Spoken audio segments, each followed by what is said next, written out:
Hello मेरे प्यारे दोस्तों, आपका अपना YouTube channel MK technical training centre में आप लोग का बहुत बहुत स्वागत है। आज देख सकते हैं एक मेरे पास एक सिंगल डोर LG का एक फ्रिज है। इस फ्रिज में सबसे बड़ी प्रॉब्लम यह था कि यह फ्रिज ठंडा नहीं कर रहा था और इसमें देख सकते हैं होटल वाला ही फ्रिज है जो आपको काले टाइप का दिखाई पड़ रहा है। इसको हम सबसे पहले चेकिंग कैसे करेंगे, सबसे पहले इसका मेन लीड को हम किसी पावर बोर्ड में हम लगाते हैं। इसके बाद आपको दिखाते हैं कि इसमें कौन सा प्रॉब्लम के कारण ये ठंडा नहीं कर रहा था। देख सकते हैं जब सप्लाई को हम ऑन करते हैं तो दिखाइए यहाँ पे जूम करके दिखाओ कि किस तरीका से आपको आवाज़ हम सुनाते हैं कि किस तरीका से इसका आवाज़ इसके अंदर देता है। कंप्रेसर चल रहा है लेकिन ठंडा नहीं करने का कारण क्या है, देखिए यहाँ पे दिखाइए कि यहाँ तेल लीकेज हो रहा है जिसके कारण ये जो कंडेंसर है पूर्ण पेना फूट गया है। इस कंडेंसर को हमको बदलने के लिए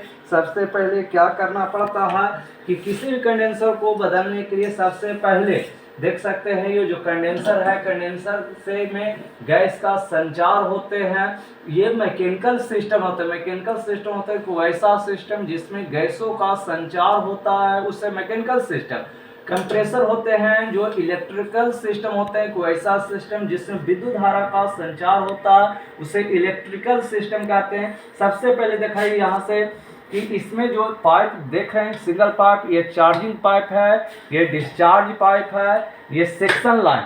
सेक्शन लाइन का अर्थ होता है सेक्शन, जिस प्रकार ट्यूबवेल में देखे हुए हैं कि एक सेक्शन सूढ़ के द्वारा गैस पानी को खींचता है, इसी प्रकार जो सेक्शन लाइन होते हैं जो काफ़ी मोटे होते हैं, जबकि डिस्चार्ज लाइन तो जूम करके दिखाइए जो डिस्चार्ज लाइन होते हैं जो काफ़ी पतले होते हैं। जैसे ही गैस का संचार डिस्चार्ज लाइन से होते हुए ये देख सकते हैं ये कंडेंसर से होते हुए गैस इसके अंदर एवोरेटर में जाता है, फिर एवोरेटर से होते हुए ये सेक्शन लाइन में आता है। यह प्रक्रिया हमेशा जारी रहता है। इसे चेंज करने के लिए सबसे पहले यहाँ 4 स्क्रू नट की सहायता से इस कंडेंसर को कसा गया है और यहाँ के बाद देखिएगा यहाँ पे हम कैपिलरी ट्यूब को काट देंगे, यहाँ पे काट देंगे। इसके बाद हम इसको कंडेंसर को न्यू कंडेंसर लगाने के बाद आपको हम दिखाते हैं कि किस तरीका से इसके अंदर न्यू कंडेंसर को जोड़ा जाता है।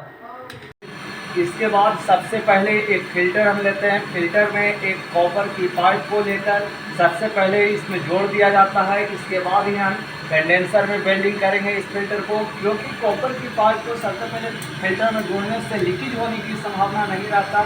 देख रहे हैं हम इसको पूरी तरह हीट करते हैं।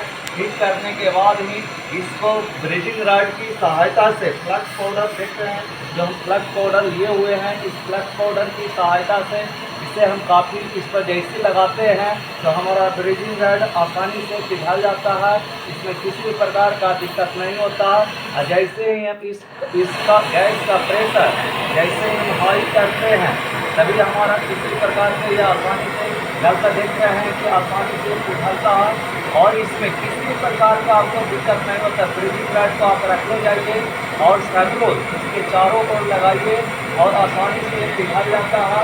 इसमें आपको किसी भी प्रकार की समस्या का सामना नहीं करता। जब मीडियम स्पीड होते हैं ये जैसे ब्रीजिंग रॉड इस पर लगाते हैं तो उनसे सही से ब्रीजिंग रॉड पर के द्वारा वेल्डिंग नहीं हो पाता है और कहते हैं कि हमारा वेल्डिंग लीकेज हो गया।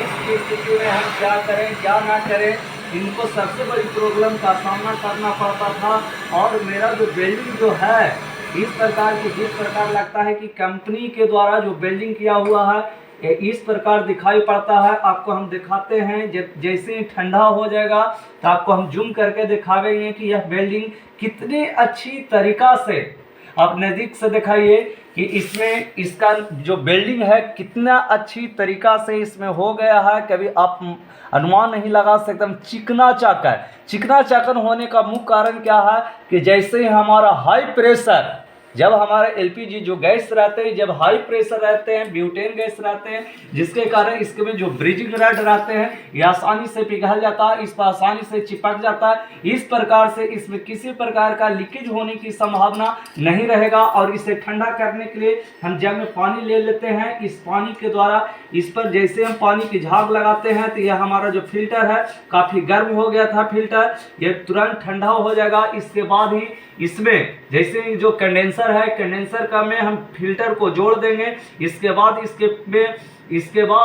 इसका जो एक पाइप है इसको हम डिस्चार्ज लाइन में हम जोड़ेंगे। इसके बाद हम जोड़ने के बाद आपको दिखाते हैं कि किस प्रक्रिया के द्वारा इस फिल्टर को इसके अंदर हम लगाते हैं। देख रहे हैं कि इस फिल्टर को इस तरीका से हम लगा देते हैं। इसके बाद इसमें भी हम वेल्डिंग मार के दिखाते हैं कि क्या करना है, कैसे वेल्डिंग मारना है। इसे मारने के लिए सबसे पहले ध्यान नजदीक से दिखाइए जी कि सबसे पहले यहाँ पे हम इस फिल्टर को इसके अंदर डाल दिए हैं। अब इसको हम ब्यूटेन गैस को हम जैसे गैस सिलेंडर को जब जलाते हैं तो देख रहे हैं कि हमारा ये गैस जल गया है और यहाँ पे आपको किसी प्रकार का दिक्कत का सामना नहीं होगा और कभी अनुमान नहीं लगा सकते हैं कि उतना आसानी तरीका से हमारा जो वेल्डिंग है ये अब हो गया।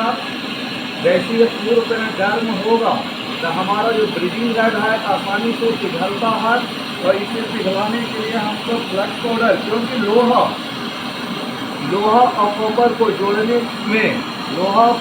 जोड़ने के लिए हमको फ्लक्स पाउडर की आवश्यकता पड़ता है। जैसे हम फ्लक्स पाउडर डालते हैं तो हमारा जो ब्रीजिंग रॉड है ये आसानी से देख रहे हैं कितने अच्छी तरीका से ये जल रहा है। कभी आप अनुमान नहीं लगा सकते हैं कि उतना अच्छी तरीका से ये हमारा ब्रीजिंग रॉड है जो पिघल जाता है। जितना आप पिघलाना चाहते हैं उतना ही इस पर आसानी से पिघलते रहेगा। कभी आपको अनुमान नहीं हो सकता है कि उतना अच्छी तरीका से ये ब्रीजिंग रॉड पिघल गया। और देखिए इसमें भी जो ब्रीजिंग रॉड जो मैंने पिघलाया है उतना अच्छा तरीका से कि जैसा कि कंपनी वाले की तरह इसमें ब्रीजिंग रॉड पिघल चुका है। इसे ठंडा करने के लिए हम पानी या झाग का प्रयोग करते हैं। पानी के द्वारा इसे आसानी से हम ठंडा कर देते हैं और जैसे ही ये ठंडा हो जाते हैं इसके बाद इसका डिस्चार्ज लाइन को हम जोड़ेंगे। इसका कंडेंसर का डिस्चार्ज पाइप में जोड़कर आपको दिखाते हैं कि किस प्रक्रिया के द्वारा इसे जोड़ा जाता है। पहले हम चार्जिंग लाइन को, जो चार्जिंग लाइन होते हैं जो कंपनी वाले जैसे ही देते हैं इसमें पिंचअप कर देते हैं। इसमें हमको NRV बाल्व, नॉन रिटर्न बाल्व को लगाना पड़ता है। इसे लगाने के लिए जितना तेज गति से इसको हम हीट देते हैं उतना तेज गति से आपको बजौली कुछ नहीं करना है। ये अपने से ही जैसे ही ज़्यादा हीट होगा ये अपने से इसका जो ब्रीजिंग रॉड होते हैं पिघलते हैं और आसानी से ये बाहर भी निकल जाते हैं। इसमें को आपको किसी प्रकार का दिक्कत का सामना नहीं होगा। ये जब तक ब्रीजिंग रॉड नहीं पिघलते हैं तब तक ये निकालना बहुत हार्ड हो जाता है। इसलिए इसे निकालने के लिए आपको बहुत दिक्कत का सामना करना पड़ता है। देख रहे हैं कि मैंने इसके अंदर ही ये रॉड टूट गया है। इसे अब पूर्ण गलाकर इसे आसानी से बाहर निकालना पड़ेगा। इसी स्थिति में जब नहीं निकलते हैं तो इसे आपको इसका जो मुंह रहते हैं इसको बड़ा कर इसके अंदर आपको ब्रीजिंग रॉड को में आपको चिपकाना पड़ता है। इस तरीक़ा से आप किसी फ्रिज में ब्रीजिंग रॉड को आप आसानी से लगा सकते हैं। इसमें हम सबसे पहले NRV पिन को मैंने लगा दिया। इसके बाद डिस्चार्ज लाइन में हम कंडेंसर के एक पाइप को मैंने जोड़ दिया। जैसे ही डिस्चार्ज लाइन में इस पाइप को जोड़ दिया और फिल्टर को भी लगा दिया। इसके बाद हम कैपिलरी ट्यूब को इसके अंदर डालकर इसमें हम ब्रीजिंग रॉड की सहायता से इसको वेल्डिंग मार देंगे। इसके बाद जब न्यू कंडेंसर लगाया जाता है तो आपको इसमें फ्लेक्सिंग करने की कोई आवश्यकता नहीं है। डायरेक्ट आपको सेक्शन लाइन को खोलकर आपका इसका एवोरेटर का फ्लेक्सिंग किया जाता है। इसके बाद जैसे ही फ्लेक्सिंग होता है तो इसमें वैक्यूम पंप के द्वारा वैक्यूम कर दिया जाता है। इसके बाद ही गैस डालने की प्रक्रिया को जारी रखा जाता है। जब अब कैपिलरी ट्यूब को हम इस फिल्टर में किस तरीका से वेल्डिंग किया जाता है ये आपको ध्यानपूर्वक देखना है। कैपिलरी ट्यूब को वेल्डिंग करना बहुत आसान हो जाता है। इसमें आपको किसी प्रकार का दिक्कत नहीं होता। इसको सबसे पहले इस ब्रीजिंग रॉड को एक बूंद इस पर आसानी से आप पिघला देते हैं तो यह आसानी से पिघल जाएगा। इसमें किसी प्रकार का दिक्कत नहीं होता है। और भी यह भी जो कैपिलरी ट्यूब है ये भी चोक भी नहीं होता है, क्योंकि इसका जो पाइप होते हैं काफ़ी पतले छिद्र होते हैं। जिसमें ये आसानी से हमारा जो ब्रीदिंग रड है ये आसानी से नहीं पिघल रहा है। इसे पिघलाने के लिए देख रहे हैं कि कितने आसान तरीका से हमारा जो ब्रीदिंग रड है जो आसानी से पिघल जाएगा और हमारा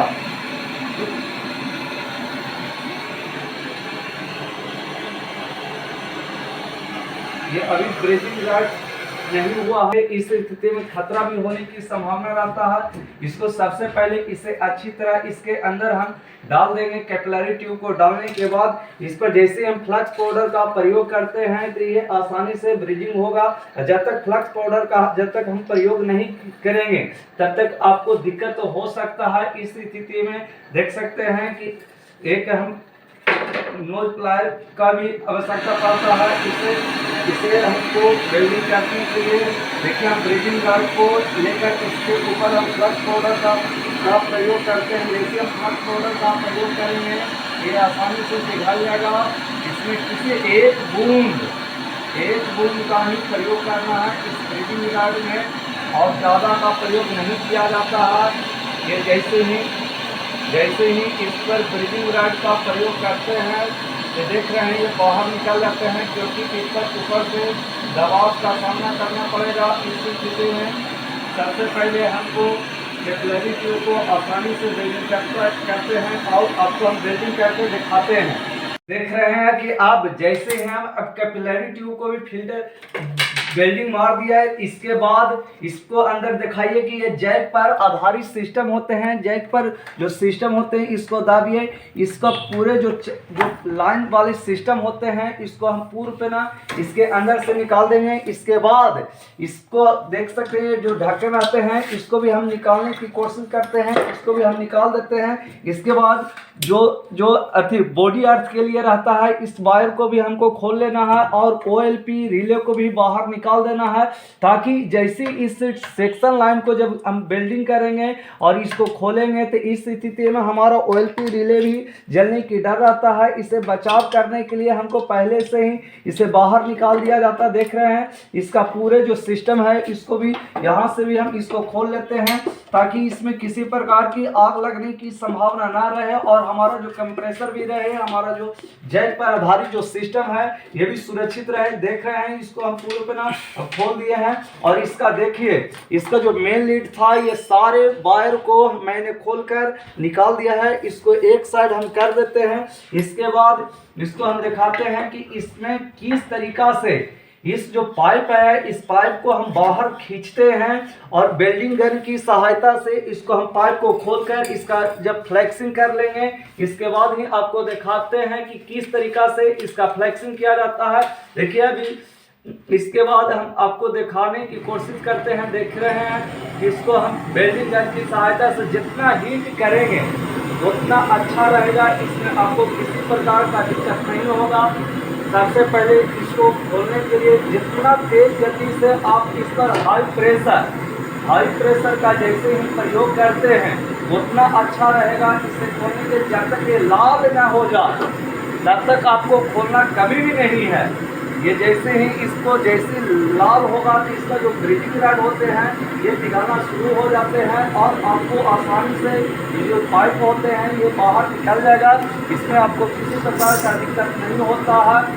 ये बारीकी से आप समझे कोई भी एक छोटा सा बच्चा भी इस कंडेंसर को अपने घर पर भी लगा सकता है। इसके पास सारे औजार सिर्फ होना चाहिए और इसमें किसी प्रकार का दिक्कत नहीं होता। देख रहे हैं इस तरीका से ये जो हमारा जो पाइप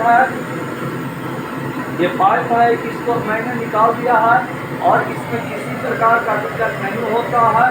देखिए इसके बाद इसमें हम जैक पर लगाकर इसको हम फ्लेक्सिंग करेंगे। एवोरेटर की फ्लेक्सिंग हम कैसे करेंगे क्योंकि हम न्यू कंडेंसर जैसे लगाते हैं तो कंडेंसर का फ्लेक्सिंग कभी भी नहीं किया जाता क्योंकि सेक्शन लाइन इसलिए खोले जाते हैं कि यदि हमारा कैपिलरी ट्यूब चोक हो जाएगा तो इस स्थिति में गैस का संचार नहीं हो पाता है। इसलिए हमको खोलकर इसे जांच करना पड़ता है कि हमारा जो फिल्टर लगाए हैं कैपिलरी ट्यूब लगाए हैं 100% सही है कि नहीं है। इसलिए इसको हम इस सिस्टम का प्रयोग करना पड़ता है। देख सकते हैं कि इसका जैसे एवोरेटर का जब फ्लेक्सिंग मैंने कर रहा था, जूम करके दिखाइए, इसके अंदर से तेल की तरह झाग निकलते हैं। ये क्या चीज रहते हैं, जैसे हम इसको जब पूरे पाइप को जब जबरदस्त दाबते हैं तो देख सकते हैं कि इस तरीका से इसके अंदर झाग निकलता है। इसको हम सबसे पहले बंद कर देते हैं। इसके बाद देखिए किस तरीका से इसके अंदर गैस की बुलबुला की तरह बाहर निकलते हैं। इसे पूर्व पर हम पहले इसको जो OLP रिले है इसको हम ढक देने की कोशिश करते हैं कि किसी प्रकार का इसके अंदर गैस का संचार ना हो सके। और इसको जैसे हम सप्लाई इसमें देते हैं और इसको देख सकते हैं कितना सारा इसके अंदर से गैस निकलते हैं, जो आप कभी महसूस नहीं कर सकते कि उतना तेल इसके अंदर से निकल रहा है। इसका फ्लेक्सिंग किस तरीका से किया जाता है एवोरेटर का। एवोरेटर से देख रहे हैं कि तेल निकल रहा है। जैसे हम अंगूठा को इस तरीका से जैसे दाबते हैं, जब प्रेशर बढ़ता है तो देख सकते हैं भाप की तरह है इसके अंदर से गैस निकलते हैं। कभी ऐसा आप महसूस नहीं कर सकते हैं कि उतना सारा धुआं की तरह देखिए कैसा निकलता है। और आपको हम अंतिम तक के दिखाते हैं, टपक रहा है, ये तेल निकल रहा है। जो रिजेक्ट जो गैस होते हैं इसके अंदर ऑक्सीजन गैस को खींचने के बाद यही पूर्व पे ना बाहर निकलता है। जब तक ये नहीं निकलता है तब तक आपको फ्लेक्सिंग करते रहना चाहिए। देखिए कितना उजला की झाग की तरह इसके अंदर से निकलते हैं। और यदि इस स्थिति में बिना फ्लेक्सिंग किए हुए यदि आप गैस बाहर देते हैं तो आपका फ्रिज कभी भी ठंडा नहीं करेगा, आपका फ्रिज चोक हो जाएगा। इस चोक से बचने के लिए आपको एवोरेटर का फ्लेक्सिंग करना बहुत जरूरी है। फ्लेक्सिंग करने के बाद इसका पाइप को हम जोड़ देंगे, इसके बाद वैक्यूम करके हम दिखाते हैं। दोस्तों अब आप लोग का हम वैक्यूम पंप के जरिए इसका वैक्यूम करेंगे। इसके पहले आपको हम पूरा बता दिए थे कि इसमें न्यू कंडेंसर कैसे लगावेंगे, फिल्टर कैसे लगा, नज़दीक से दिखाइए फिल्टर हम कैसे लगावेंगे। इसमें चार्जिंग पाइप पहले नहीं लगा हुआ था, चार्जिंग पाइप को भी लगा दिए। इसके बाद इसका डिस्चार्ज लाइन को भी मैंने वेल्डिंग कर दिया। इसके बाद सेक्शन लाइन को भी मैंने वेल्डिंग कर दिया। और सारे प्रक्रिया होने के बाद जो पूरे जो फ्रिज का जो सिस्टम होता है, सबसे पहले कंडेंसर लीकेज था, कंडेंसर को मैंने बदल दिया। इसके बाद फिल्टर लगाया, फिल्टर को चेंज कर दिया। इसके बाद कैपिलरी ट्यूब को जोड़ा। इसके बाद इसका फ्लेक्सिंग किया। इसके बाद इसमें NRV पिन को लगाया। इसके बाद इसका जो सेक्शन लाइन होते हैं इसका भी मैंने एवोरेटर का फ्लेक्सिंग कर लिया। इसके बाद अब लास्ट जो प्रक्रिया होते हैं इसमें इसका वैक्यूम किया जाता है। वैक्यूम करने के लिए आपको एक कंपाउंड गेज की जरूरत पड़ता है। कंपाउंड गेज कैसे हम पहचानेंगे कि जो हरे भाग जो होते हैं, नजदीक से दिखाइए, जो हरे भाग होते हैं ये कंपाउंड गेज होते हैं। इसमें जो हरा वाला जो भाग देख रहे हैं ये माइनस की ओर हमारे यदि काटा आते हैं, वैक्यूम करते हैं और माइनस की ओर आते हैं तो हम समझ जाएंगे कि हमारा फ्रिज का वैक्यूम हो रहा। इसमें वैक्यूम करने के लिए सबसे पहले कंपाउंड गेज के जो निचला जो सिरा रहता है इसमें सबसे पहले जो हमारा जो कंप्रेसर होते हैं, ये कंप्रेसर का जो मेन भाग होते हैं इसी को लगाया जाता है। इसके बाद इसके जो बगल वाले जो पाइप होते हैं इसका वैक्यूम पंप में लगाया जाता है। इसके बाद ही जैसे हम ऑन करते हैं तो देखिएगा इसके यहाँ जो भाग होते हैं इससे हवा की तरह भाप के रूप में निकलते हैं। अर्थात इसके अंदर जितने भी ऑक्सीजन गैस होते हैं सारे गैस को खींचकर बाहर निकाल दिया जाता है। यदि हम ऑक्सीजन गैस की उपस्थिति में गैस को भर देंगे तो गैस काफ़ी ठंडा होने के कारण ऑक्सीजन के संपर्क में जाता है, ये तुरंत बर्फ को जमा देता है। इसे बर्फ से जमने से बचाने के लिए इसमें वैक्यूम की प्रक्रिया किया जाता है। देख रहे हैं, अब हम इसको चालू करते हैं। देखिए चालू हो गया हमारा वैक्यूम पंप। और हमारा जो कंपाउंड गेज है इसका जो सुई है माइनस की ओर आना शुरू हो गया। नजदीक से दिखाइए काटा को, देखिए ये माइनस की ओर जा रहा है। पहले था 10 पर, अब 20 पर, अब 30 पर। अब कितना देर तक इसमें वैक्यूम करेंगे हम? कम से कम 15 मिनट घड़ी के टाइम से इसका वैक्यूम करेंगे। इसके बाद इसमें गैस डालने की प्रक्रिया को जारी रखा जाएगा। कैसे डालेंगे? जैसे हम 15 मिनट पर वैक्यूम कर देते हैं तो इस हैंडल को, इस कांटे को हम ऑफ कर देंगे। ऑफ करने के बाद इसको खोल लेंगे। इसके बाद गैस सिलेंडर में लगा देंगे। इसके बाद आपको हम दिखाते हैं कि किस तरीका से 15 मिनट के बाद इसमें हम गैस किस तरीका से भरते हैं। ये R600 गैस होते हैं जिसका रनिंग प्रेशर और स्टैंडिंग प्रेशर कितना होता है इसके बाद हम बताते हैं वैक्यूम करने के बाद। देख सकते हैं कि 10 से 15 मिनट तक हम वैक्यूम कर दिए हैं। वैक्यूम करने के बाद इसका हैंडल को हम ऑफ करेंगे। जैसे हैंडल को ऑफ करेंगे और इसके बाद इसका जो मेन जो वैक्यूम पंप था इसको भी मैंने बंद कर दिया है।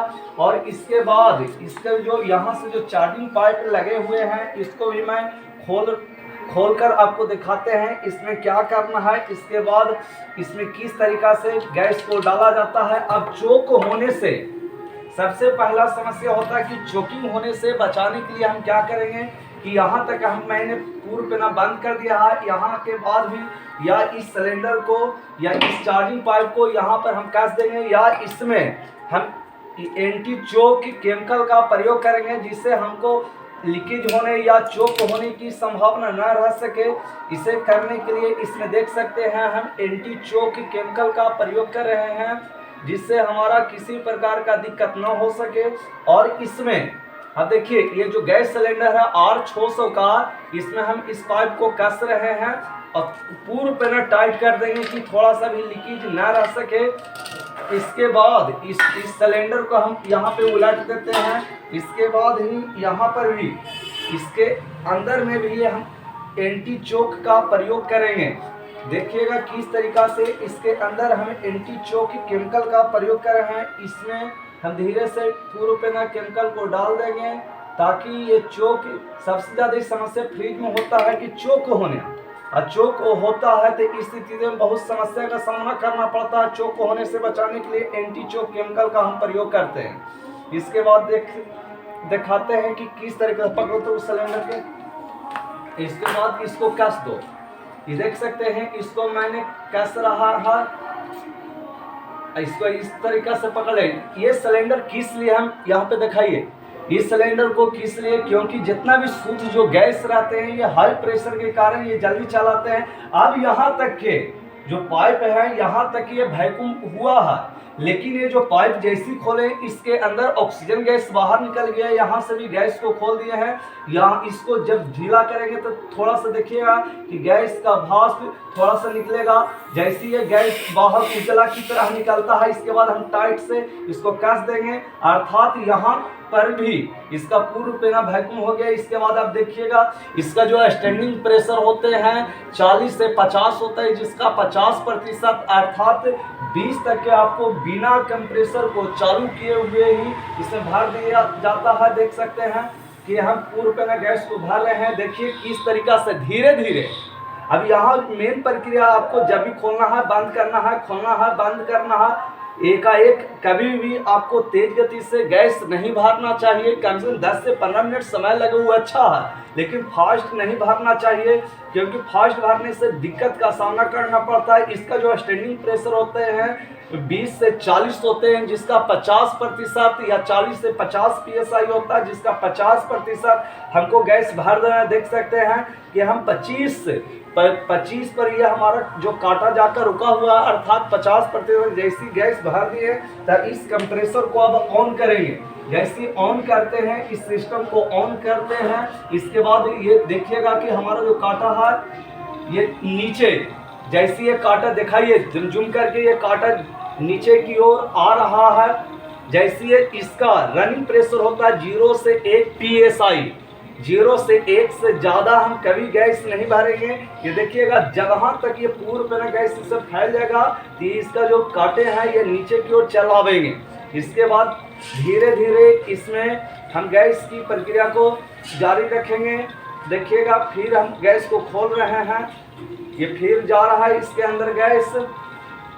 यह प्रक्रिया देखते रहिएगा। 0 से 1 जैसी PSI हो जाता है तो हम गैस को बंद कर देंगे, इससे ज़्यादा गैस नहीं डालेंगे। देख रहे हैं कि जो कांटे हैं अभी हरा वाला भाग माइनस की ओर अभी जा रहा है, लेकिन हमको भरना कहाँ 0 से 1 PSI के बीच तक भरना है गैस को। तो देख सकते हैं, आप देखते रहिएगा। जैसे 0 से 1 psi तक आ जाएगा तो हम इससे ज़्यादा गैस नहीं भरेंगे और हमारा जो सिस्टम है 100% कूलिंग करेगा। ये इसमें हमारा 0 से 1 psi तक गैस डलाता है रनिंग प्रेशर, जिसमें हमारे जो कांटे हैं, जूम करके दिखाइए, 0 पर ये कांटे आया हुआ है। थोड़ा सा और भी थोड़ा सा गैस को इसमें हम डाल देते हैं। देख सकते हैं 0 से 1 से ज़्यादा कभी भी आपको गैस इसके अंदर नहीं डालना चाहिए। यदि आप डालते हैं तो इस स्थिति में चोक होने की संभावना ज़्यादातर रहता है। ये धीरे धीरे ये आ जाएगा, 0 से 1 psi तक आ जाएगा। देख रहे हैं कि 0 से 1 जैसे हमारा psi तक गैस चल आवेगा, इससे ज़्यादा कभी भी हमको गैस नहीं भरना है। और आपको 10 से 15 मिनट तक चलाने के बाद यह 100% कूलिंग होगा। 0 से 1 मात्र 1 पॉइंट आगे ले जाना है, इससे कभी ज़्यादा नहीं। कम हो सके गैस, लेकिन ज़्यादा नहीं भरना चाहिए। यदि ज़्यादा भरते हैं तो आपको चोक होने की संभावना रह सकता है। कंप्रेसर ओवर लोड लेकर आपको डायरेक्ट बंद हो जाएगा, इसलिए कभी भी इसमें ज़्यादा गैस का प्रयोग नहीं करना चाहिए। देख रहे हैं कि हमने जो 100% मैंने इसमें पूर्ण पेना गैस को भर दिया है। पकड़िए तो, और आपको दिखाते हैं इसके चारों पर, और दिखाइए। आइए तो आगे दिखाते हैं कि इसके अंदर कितना जबरदस्त कूलिंग का प्रभाव कर रहा है। आपको हम गेट खोल के दिखा रहे हैं। देख रहे हैं कि इसके अंदर पूर्ण पेना ये एकदम पूर्ण पेना ये ठंडा कर रहा है। ऐसा ठंडा कर रहा है कि कुछ कह नहीं जा सके। इसमें पूरे ये हलवाई का फ्रिज है, जिसके कारण ये पूर्ण पेना गंदा है। और जिन बच्चों को यहाँ पे दिखाइए, और जिन बच्चों को इलेक्ट्रिक का काम यदि सीखना चाहते हैं तो हमारे पास आकर सभी प्रकार के इलेक्ट्रिक का काम सीख सकते हैं मात्र 40 से 45 दिन में। और अपनी माथे पर जो कलंक है बेरोजगारी का, इस कलंक को दूर कर सकते हैं। हमारा जो मोबाइल नंबर है, इस नंबर पर आप व्हाट्सएप कर सकते हैं, फ़ोन करके पूछ सकते हैं कब से क्लास चालू होगा। और आप अपने मेरे पास आकर आप 40 से 45 दिन में आप सभी प्रकार के इलेक्ट्रिक का काम सीख सकते हैं। जय हिंद दोस्तों।